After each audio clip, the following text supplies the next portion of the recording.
Man, we're so excited to be able to speak with you. Obviously, the enemy is working against this. So obviously there's something powerful that you have to share that's going to benefit a lot of people. So thank you for your patience. We're very excited to have this opportunity to speak with you this evening. Well, it's my pleasure, man. I appreciate you brothers reaching out to me. Anything I can do to help uplift the Black community and inspire people, man, I'm all about it. So thank you guys for reaching out. I greatly appreciate it. For sure, for sure. So before we get into some questions, we just want to congratulate you. I saw the notification on LinkedIn, and I was like, I love to see it. Read your story. Dude, it's amazing. I know that you've got to be on cloud nine. We know that African-American educators make up 2% of the profession. So to be recognized on behalf of your state and the nation, it's a huge, huge feat. So congratulations, brother. Thank you very much. Thank you. So talk to us a little bit about the school, Crestman, and your district, Lynchburg, that you represent. So St. Louis, Missouri, the name of my elementary school is Cockrell Elementary. I have about almost 500 kids, kindergarten through 5th grade. As far as diversity, we are diverse in cultures, but as far as African-American, we don't have very many African-American kids. I am one of 2 African-American adults in my school, the only male African-American in my school. And we just got a female, I want to say 2 years ago. This is our 2nd year. But it's an amazing school, man. They definitely welcome me in there. And I definitely changed the culture and just kind of the ambiance of the school since I've been there the past 6 years. Nice, nice. One of the things that we noticed in your acceptance speech that we watched, you talked or you thanked your grandmother. And that's one of the things that all of us have in common. Our grandmoms played a tremendous role in each of our lives. Talk to us a little bit about your grandma and the impact that she had on your life. Man, y'all about to make me get emotional now. I mean, as you said, man, I mean, it was just, you know, during those times, especially in the late or early 90s, crack was huge. And unfortunately, it had a huge effect on my mom. She was addicted to it. I lost my dad because he was a person who was dealing it. So my grandmother, it left her to raise us. You know, when it initially happened, I was taken away from my grandmother and we was put into a boys' home. We were put in a foster care system, and she got our stuff together and kind of got us back. But it was a struggle for her, man. Living where we did, there was a huge lack of resources and opportunity, and she did the best that she could with the resources that she had, but it wasn't enough. You know, my grandmother worked at a cleaners. She was probably making at the time $6-7 an hour, and she had, you know, 4 boys, 2 girls to take care of. And then she had my mom coming in and out. She had my uncle coming in and out. She had other guys coming in and out. So there was only so much that she could do. You know what I mean? But I mean, she, even though I lost her, you know, man, sorry. No, you're good, man.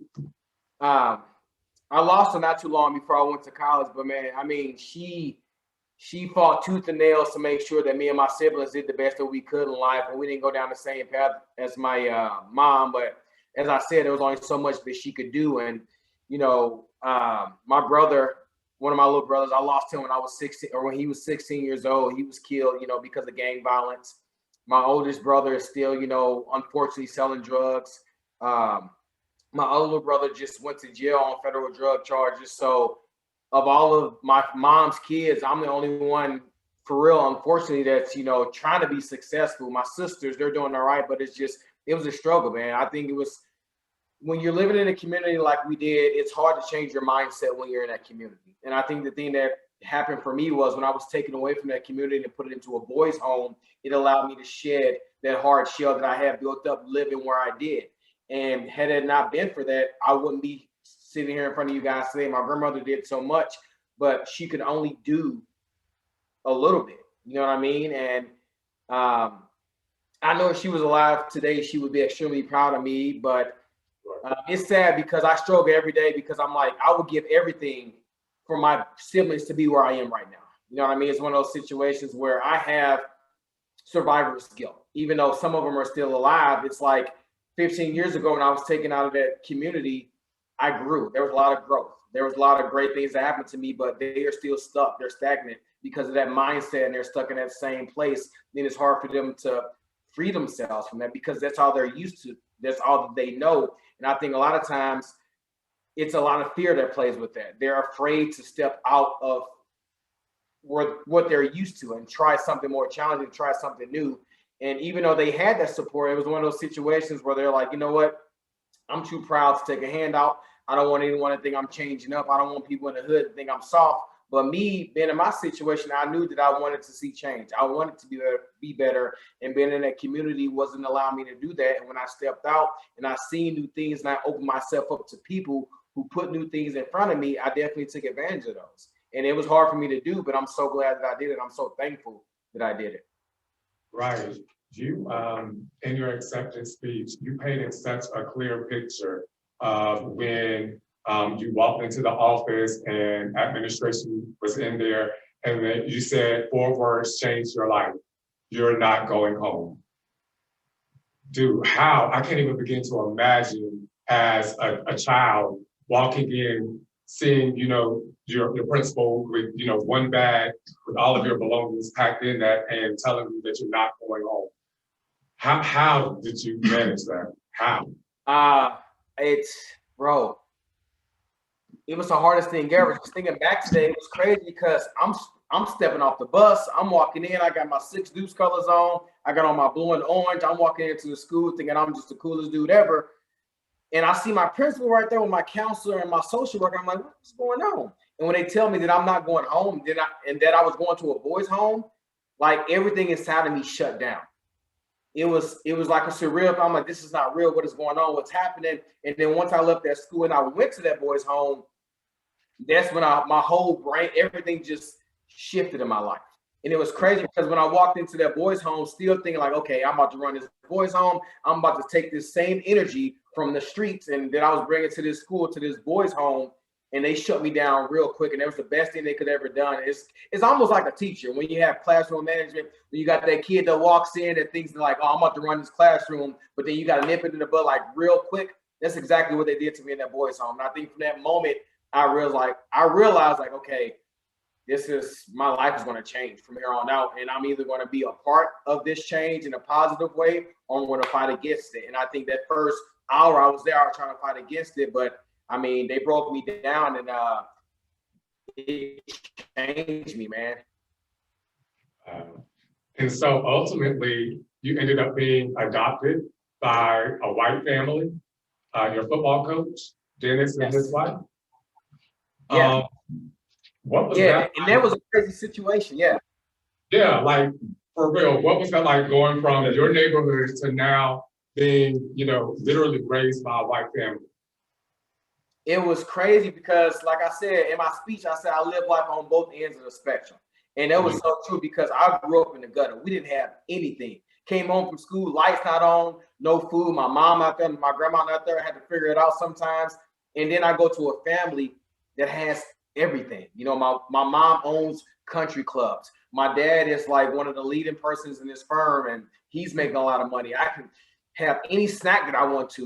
I'm thinking about cars I'm going to drive, like everything at my fingertips. It was a completely different change in everything. And in the beginning, it was weird because even though I was grateful and I was excited about that opportunity, I was afraid because I'm like, how do I ask for stuff? How do I do things? Because everything was new to me.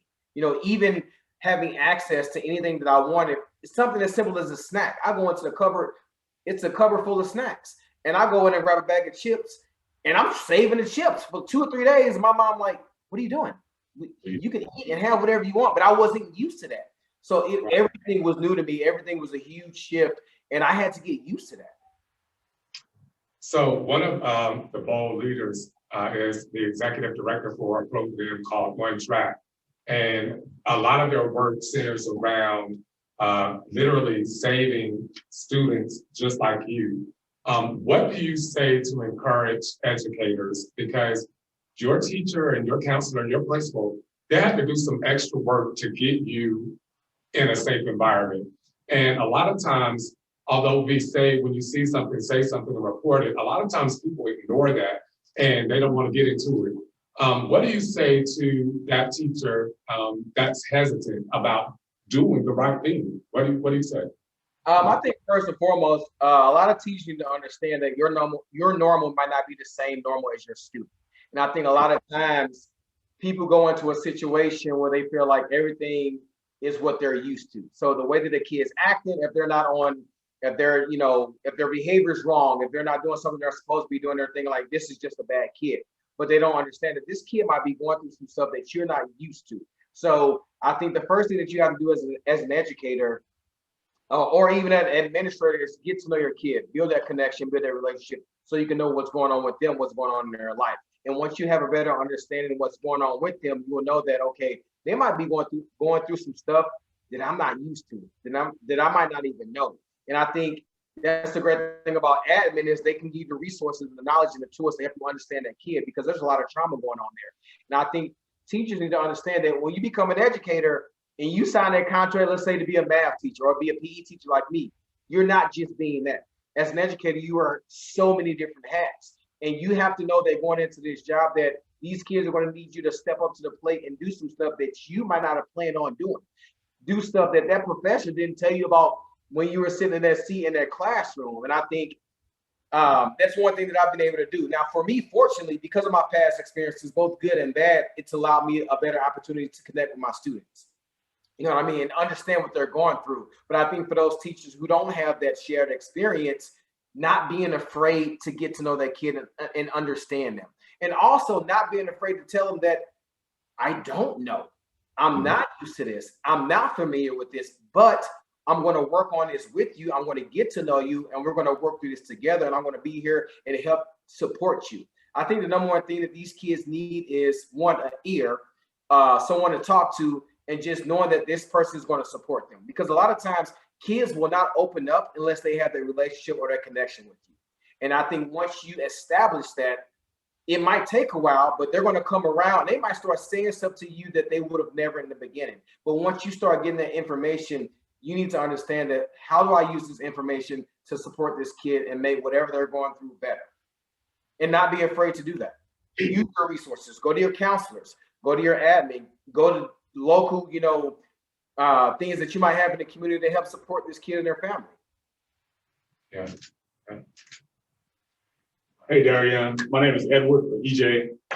First of all, incredibly proud of you and all the work you're doing for kids in your community, and just being representative of what could be and what's possible. The question I have for you is, you talk a lot about access and opportunity, and the fact that you got to see both ends of the spectrum. How do you take that into your classroom, into your school, in terms of how you instruct your students? Because we know students in poverty, they don't get those opportunities. They don't have access to the things that you eventually gain access to. So to your point earlier, when students are in that situation, in that cycle, and they're not getting those opportunities, have you found ways to create opportunities for access for them or in your school? I think prior to becoming a Missouri Teacher of the Year, I was just focused on the kids in my community. Fortunately, I've built good relationships with different organizations and different people in that community where I can always help those kids in whatever capacity that they need to be helped in.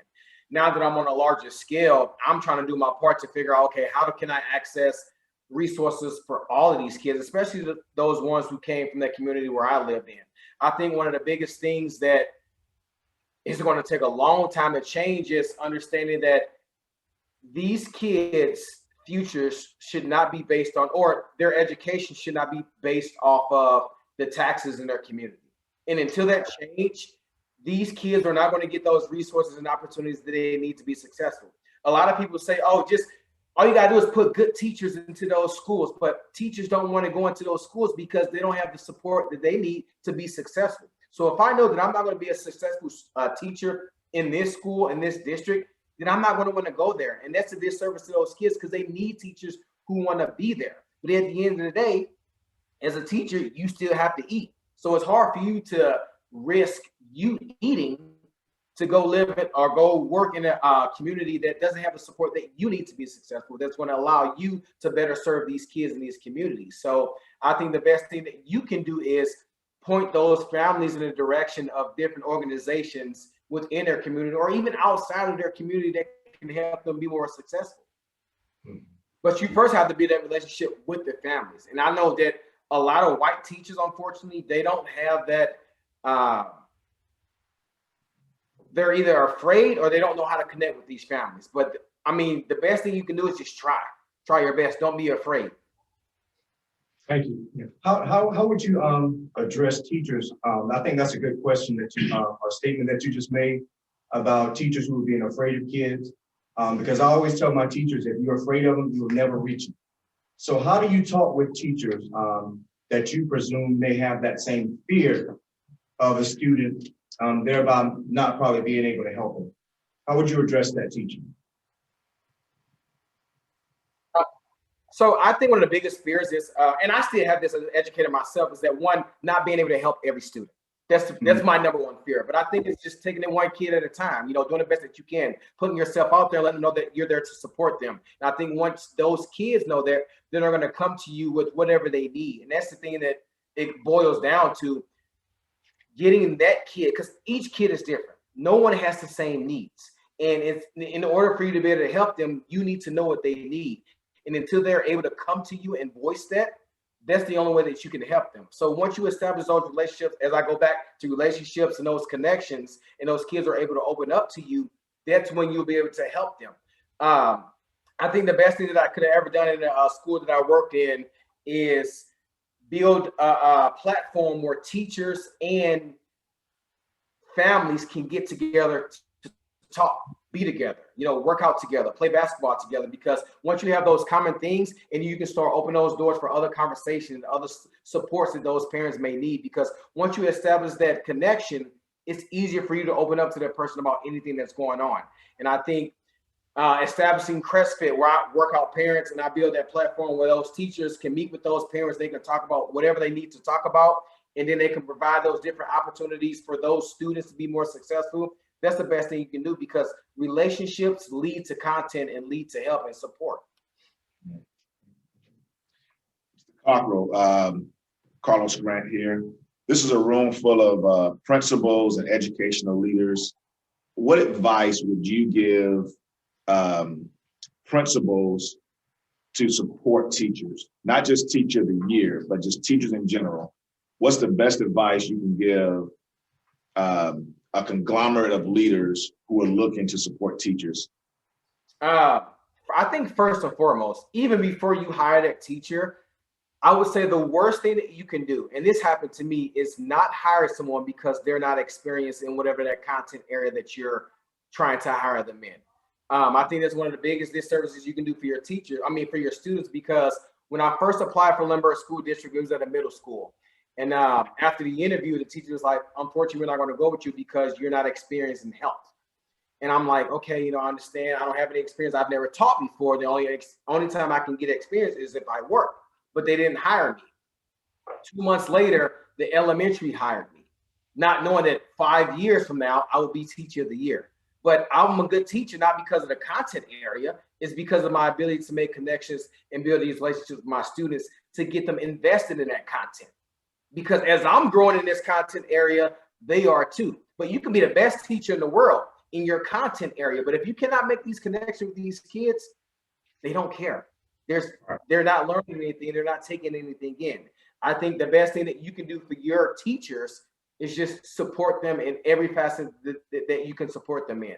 I have a lot of teachers that I work with that I think sometimes are fearful to be themselves around admin.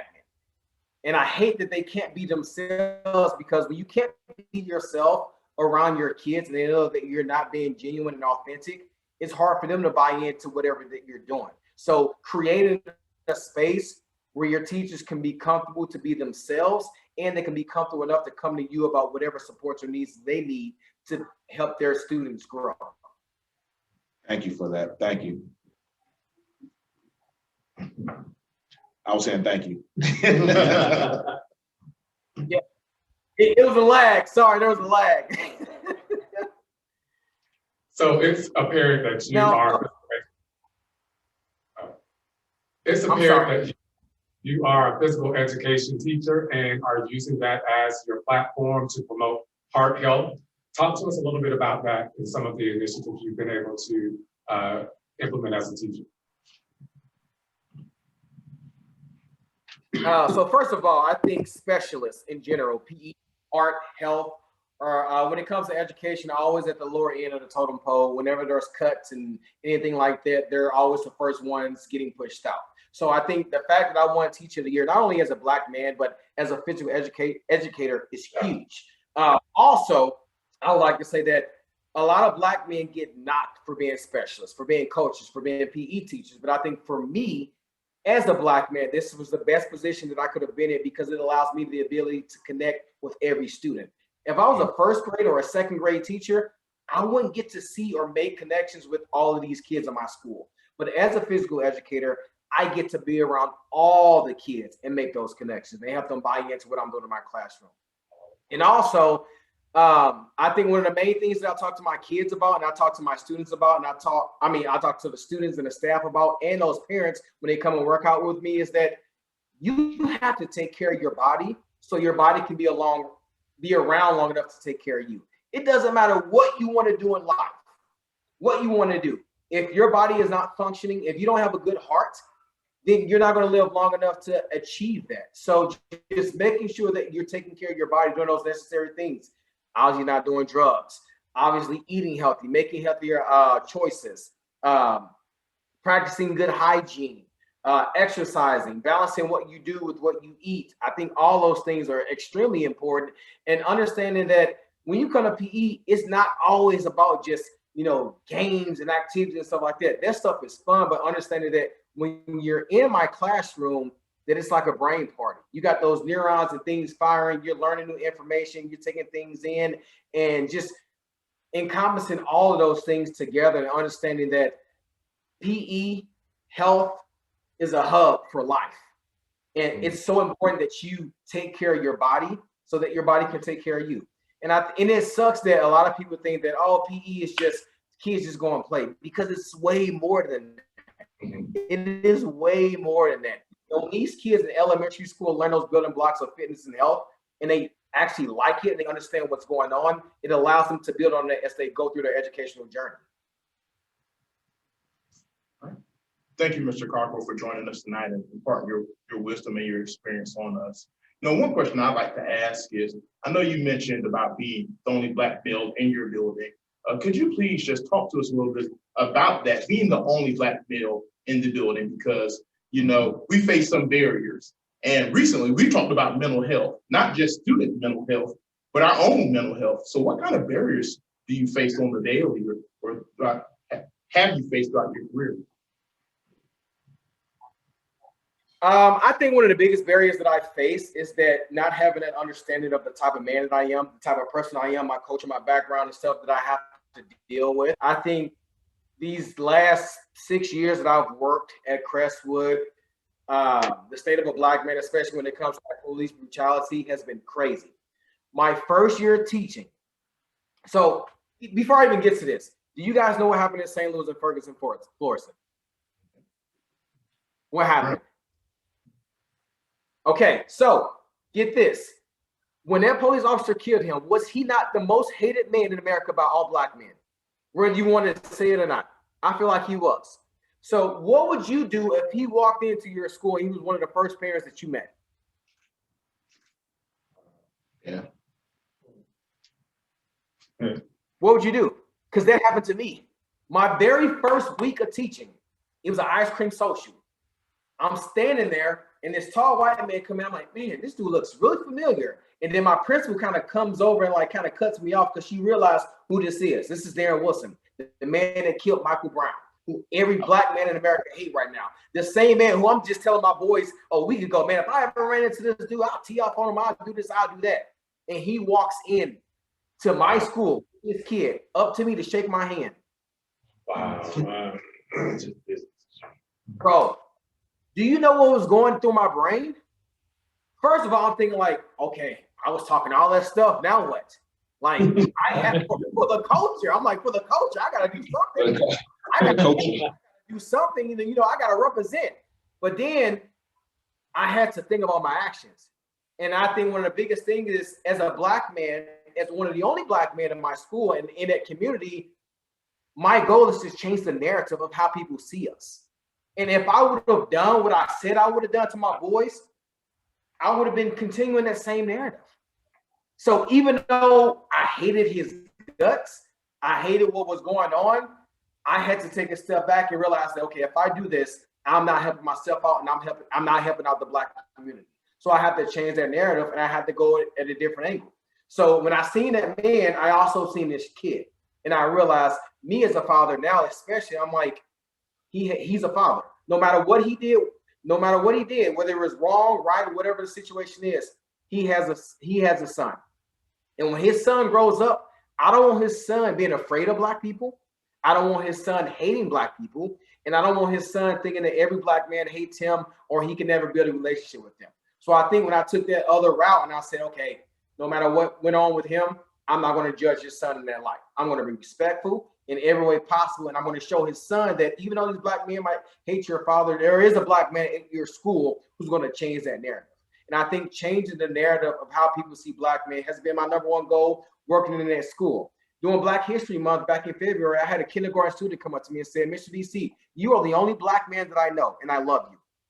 In elementary school. So now when she grows up and she sees a Black man and she thinks back to her PE teacher who was outgoing, loving, caring, supportive, and happy, she's not going to be afraid to go to a Black man.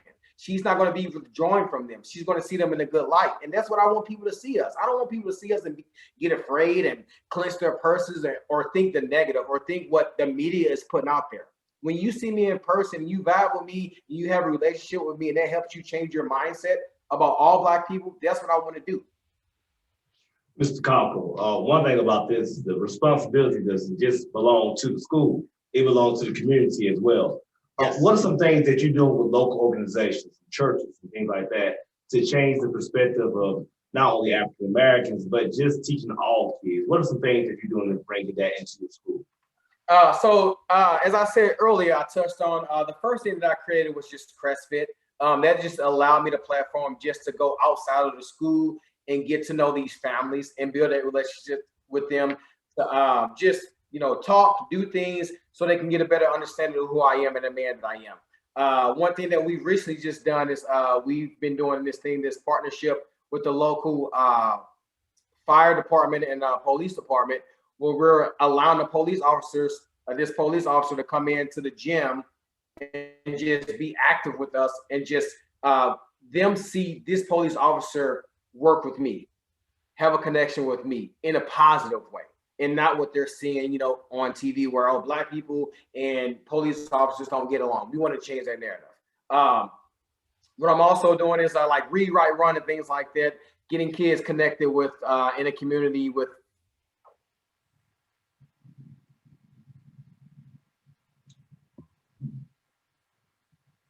You good? We're good. Yeah, we good. We see you, we can hear you. Can you guys hear me? Yeah, we can hear you. Sorry, that's that Cricket Mobile Wi-Fi guy. I'm sorry, guys. My fault. But just making sure that I'm doing everything that I can to build a relationship with anyone in the community. So whenever I have the opportunity to get, you know, a different organization inside of my school to talk with these kids, to make connections, to build connections so they can grow, I think that's my #1 goal with them and in that community. I love your stance on relationships. I mean, it all goes down to relationships. So I appreciate you speaking on that. Yeah. Well, Mr. Cockrell, I mean, and that's one of those things growing up. Go ahead. I'm sorry. As far as relationships, I think everything that I do is around it because growing up, I didn't have positive relationships. I didn't have good relationships. And until that started happening in my life, I wasn't able to grow. And now that that did happen because of great people who came into my life, my #1 thing is just relationships and connections, man, because that can lead to so much growth and opportunities for everyone. So, Ms. Scott, what would you say to that kid who struggles with making the right decision and trying to make a decision to do what's right. So, you talked a little bit about your story, but, what would you say to that kid that's struggling and trying to make that right decision? I would let them know that struggle, hurdles, adversity is a part of life. Despite your past, despite your shortcomings, you can always grow from those things.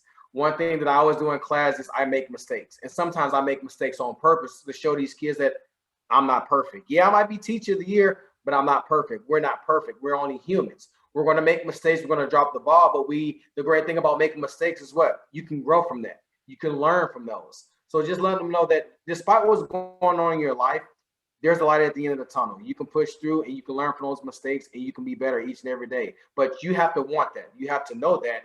And you have to understand that when times get tough, because it will be tough. Times are always tough. You have to see through that, push through that, and also make sure that you open up to those resources that might be available to you. I want to ask a question real quick. You shared your story and you talked about how it pretty much what you just said, it's led to make you who you are and your experience. But what's the story or what experience led you to choose this profession? Because I grew up in some situations I wouldn't say very similar. I grew up, we all have a story, but teaching was not my profession.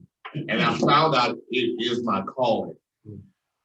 And I could go back in the classroom tomorrow and be fine, really, because teaching students it's become a passion and a calling that I desire to do every day.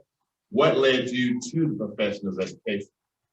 So, first of all, growing up, I didn't know any African-American teachers. So in elementary school, all the teachers in my community were white. Unfortunately, I couldn't connect with them or build any kind of relationship because they didn't understand me. I didn't understand them. And there was nothing in between us kind of bridging it to have a better understanding. So growing up, I never wanted to be a teacher. I wanted to be like those people in my neighborhood. I wanted to be like my daddy who was selling drugs. I wanted to be a gangbanger. I wanted to be what I seen and what I knew. Also, because of implicit bias, I wanted to be a football player because that's what black men are doing. I wanted to be a rapper because that's what black men are doing. That's what I'm used to. That's what I was comfortable with. That didn't change for me until I was bussed out into suburban schools and I started being surrounded by teachers that actually did care about me, who did support me, and they were also white, which was something completely new and different for me.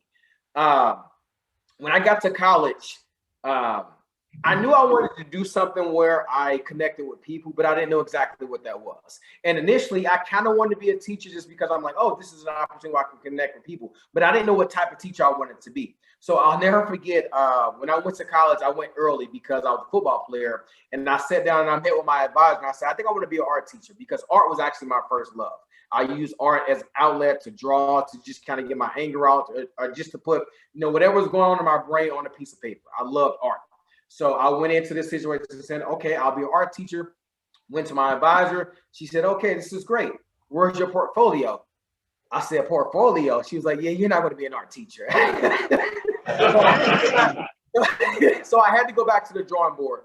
And I think what clicked for me was, as a football player, one of our responsibilities on Friday nights was to tutor kids because we played on Saturday mornings. And I'll never forget, there was this one girl I was helping with her homework, and I was helping her with math. I'm horrible at math, but we figured it out. And she gave me a huge hug and she looked at me. She was like, thank you. Like, I didn't think I could do this. And I had chills.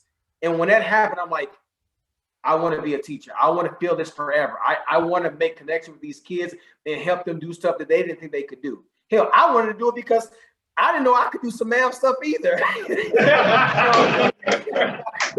So I went back to my advisor and I said, I want to be a teacher. I love connecting with these kids. This is amazing. And she said, what are you passionate about? What are you good at? What do you love?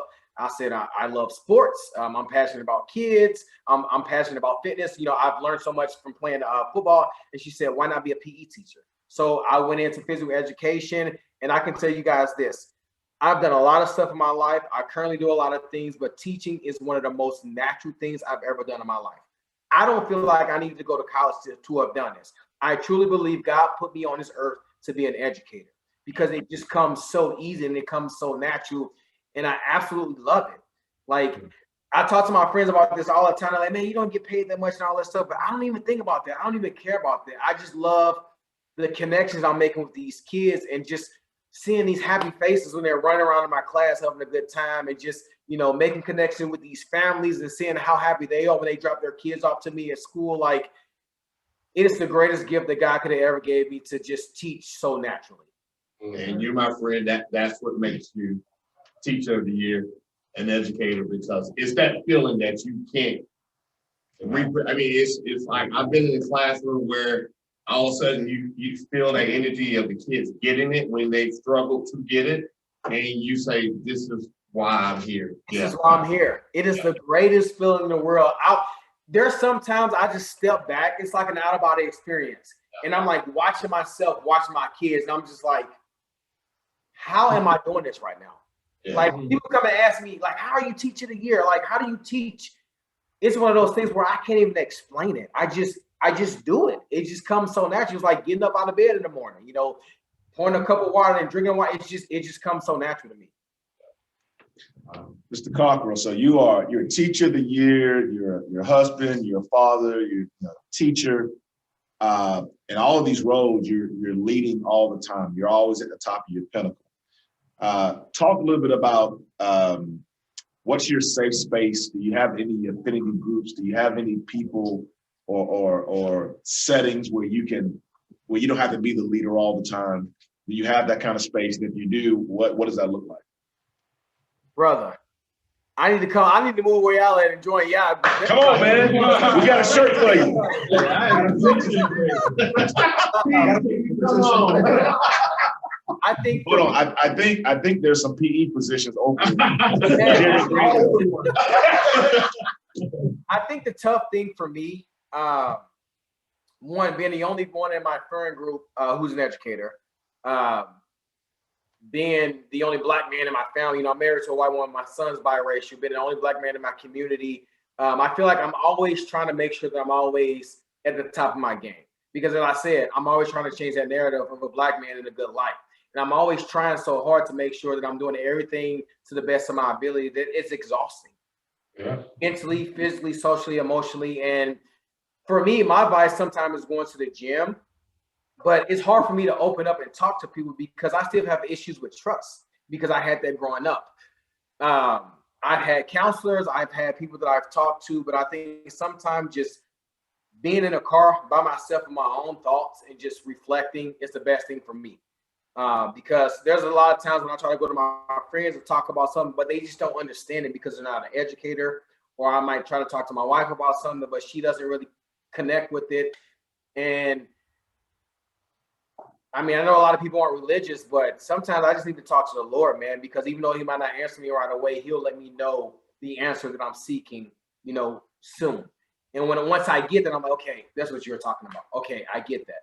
But I think reflection is one of the best things I could ever do, man. I need to join a group or do something like that, but I always feel like people don't really understand.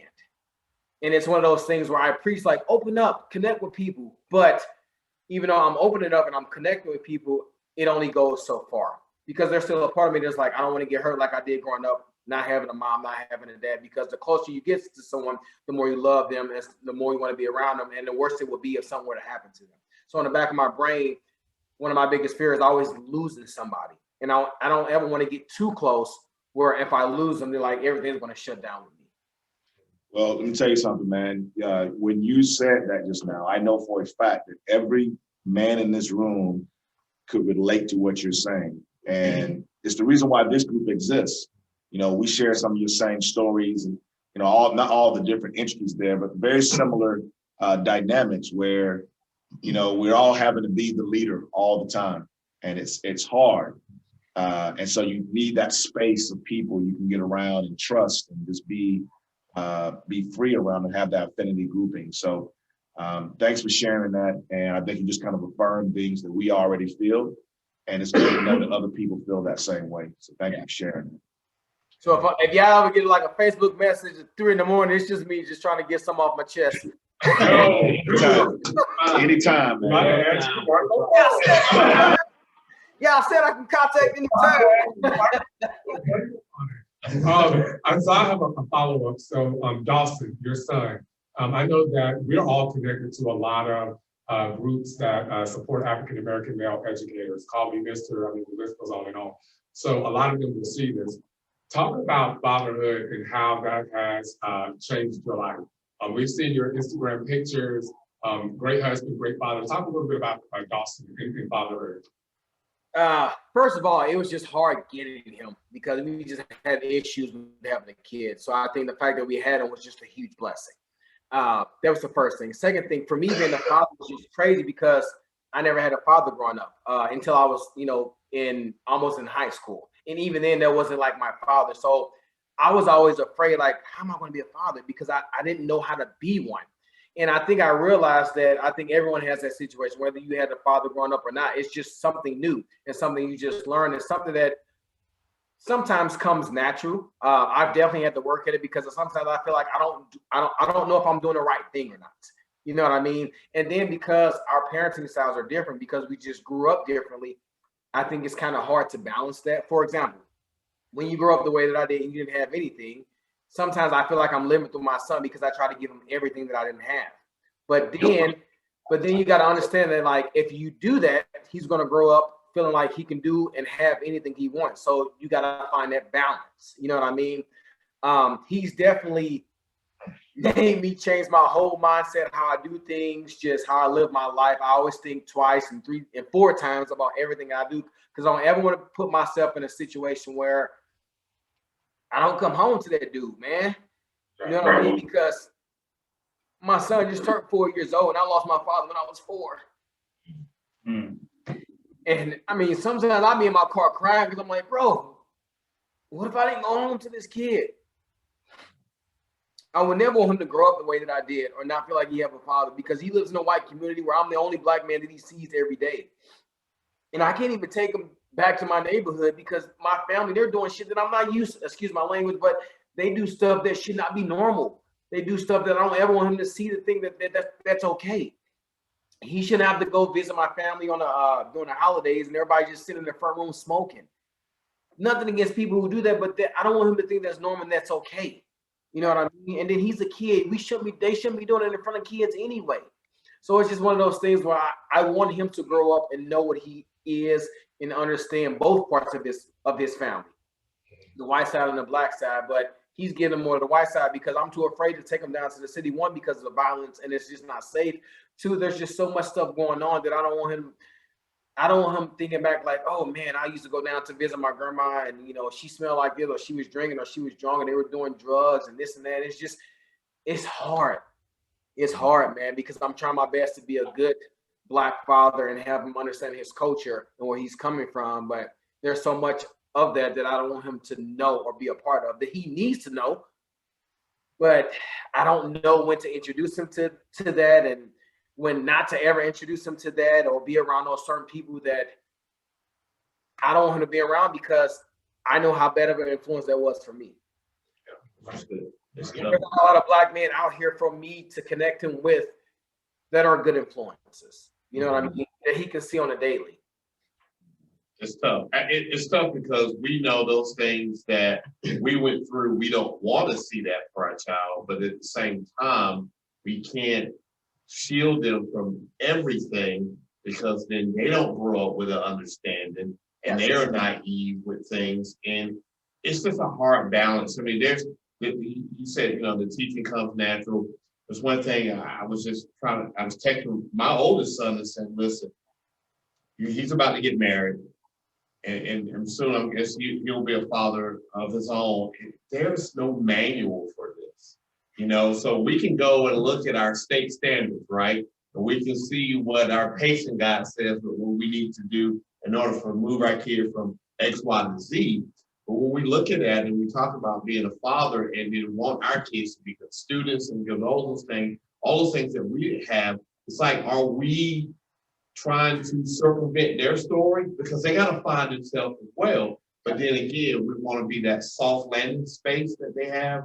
But then on the other side, we want to be that protector. We don't want them to struggle and go through that. So I definitely can relate to what you're saying. It's tough, man. It is definitely tough. And like you said, it's hard to balance it, but every day is a new day. Every day is a new day. There's some days where he drives me crazy. I'm like, man, I don't even want no kids. And then I'll go to bed at night, then I'll go sneak in his room and lay with him because I feel bad. You know what I mean? It's just one of those things you just trying to navigate every day. Mr. Cockrell, your story is amazing. I could raise a lot of things resonated with me for the things that you're doing in your community, some of the things that you've been through. I was just thinking about some of my students who could relate, who would benefit from this story. Are you doing anything, or do you plan on working on anything to get your story out more for students to kind of tap into who you are and to what's going on in your life and your success?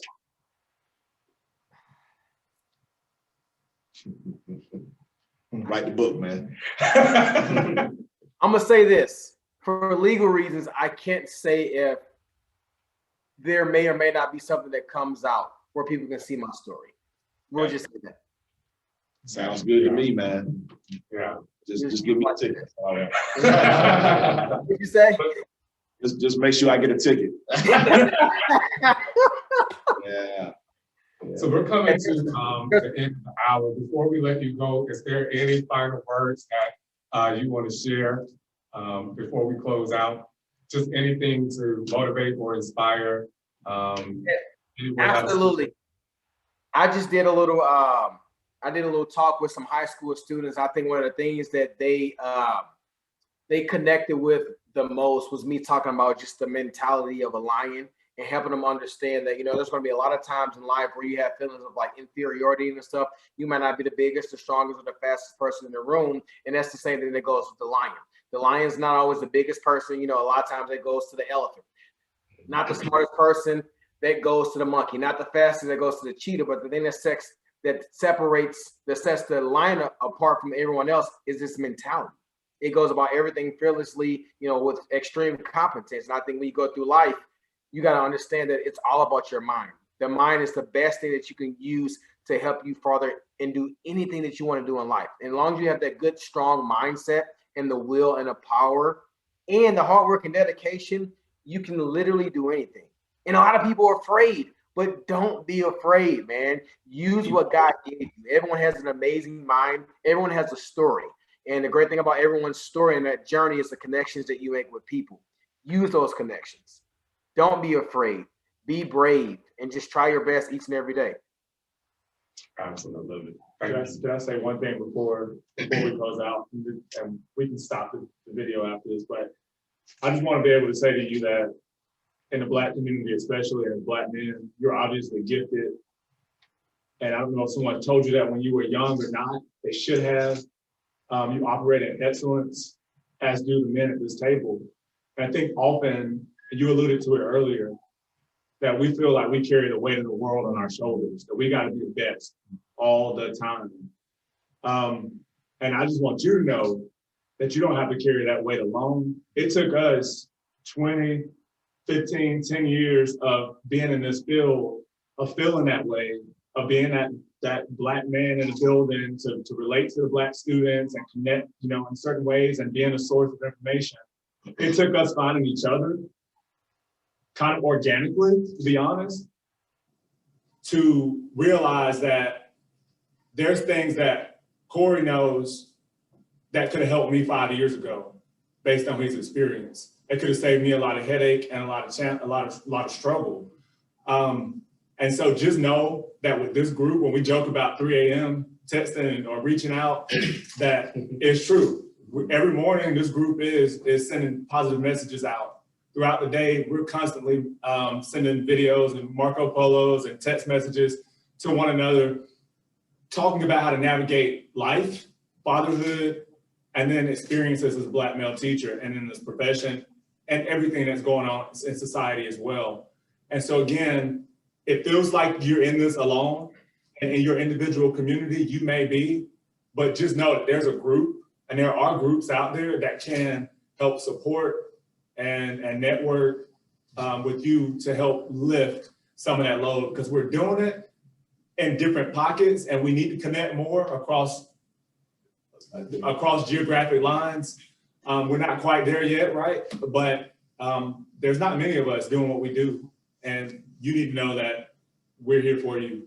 So Man, I greatly appreciate that. I think one of my biggest things is that, and somebody kind of touched on it earlier, it's just like mental health, man. It's just knowing how to just talk about what I'm going through and what I'm feeling, and it's just feelings. I think in the Black community, a lot of us are raised in a way that we're not supposed to talk about our feelings, or we're not supposed to be soft, and we're always supposed to be hard. And then, man, it takes a toll on you, for real, because it forces you to hold a lot of stuff in and not be able to voice what's going on with you. And I got to stop doing that so much. Yeah. Well, listen, we appreciate your time. Happy Teacher Appreciation Week. What a great way. Thank you, fellas. By speaking with you, man, we definitely are going to leave empowered and inspired to do even more. Tell everyone that will view this how they can connect and follow you on social media. Man, you can follow me on Facebook. I don't even know the name of half of my stuff. Darrion Cockrell on Facebook. On Twitter, it's Crestfit 2021, and on Instagram is Darrion C20. Perfect. Well, listen, we appreciate you, Mr. DC, and thank you for your time tonight. Hey, God bless you. We have to thank the United Way, Megan Bart, CEO, and of course, Dr. Evan Anderson of Contract Rebuild for allowing us to use their space tonight.